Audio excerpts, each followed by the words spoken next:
అధికారులతో కూడా కోపంగా బిహేవ్ చేయడం, ఆందోళనలు, ఈ ధర్నాలని, అయ్యని కానీ నినాదాలు ఎక్కువగా ఉంటాయి. సరే ఎందుకు వచ్చిందో ఈ మార్పు అనేది వచ్చింది. కానీ వచ్చిన తర్వాత మాత్రం ఇప్పుడు ఎవరైనా నేను ఒక మాట అనాలంటే నాకు ఎవరైనా పలానా వాళ్ళు మన గురించి వ్యతిరేకంగా ఇట్లా అన్నారండి మీ గురించి అంటే వెంటనే అబ్బాయి నువ్వు నాకు చింత చేసినలే కానీ నాకు చెప్పినట్టు మేడమ్మ తెలియనట్టు ముందు అన్న.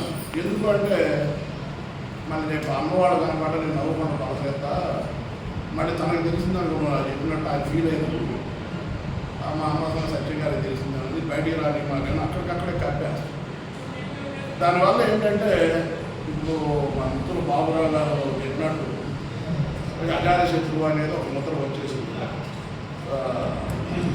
మేమైతే నవ్వుకుంటుంటాం ఎవరైనా మమ్మల్ని గొట్టాలు తీసుకొని వచ్చినా సరే ఆ గొట్టాలు కలెక్ట్ చేసుకుని అమ్ముకున్న డబ్బు వస్తాయి అని. ఎందుకంటే వాళ్ళు ఎట్లా చేతిలో పెట్టుకోవాలి మిమ్మల్ని కొట్టాలి కానీ మేము వచ్చింది అనవసరం మీ దూరకు వచ్చిన కానీ మాస్టర్ కూడా అనేవాడు నేను ఎవరైనా నరకాన్ని బట్టి నీ చేతిలో పెట్టేస్తుంది ఎకరాన్ని అది నిజంగానే పాపం రాదు. ఎందుకంటే ఎప్పుడైతే మనం అవతల వైపు నుంచి ఆలోచించడం మొదలుపెట్టాం ఒక ఇద్దరు మాట్లాడినప్పుడు లేకపోతే మాట్లాడినప్పుడు అవతల వ్యక్తి నుంచి ఆలోచించడం మొదలు పెడితే మాట్లాడేది కరెక్టే కదా అవతల వ్యక్తి అనిపిస్తుంది. అట్లాగే నా రచనల విషయానికి వస్తే 2008లోనే నేను 8 వరకు 11 సంవత్సరాలు ఎస్ఆర్పీగా డిఆర్పీగా చేశాను.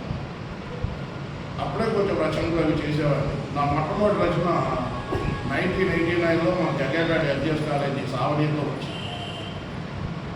అయితే ఇప్పుడున్న శాసనసభ్యులు తాతాను కూడా అంటున్నాం అప్పుడు ఆవేశ కవితలు రాసేవాడే కదా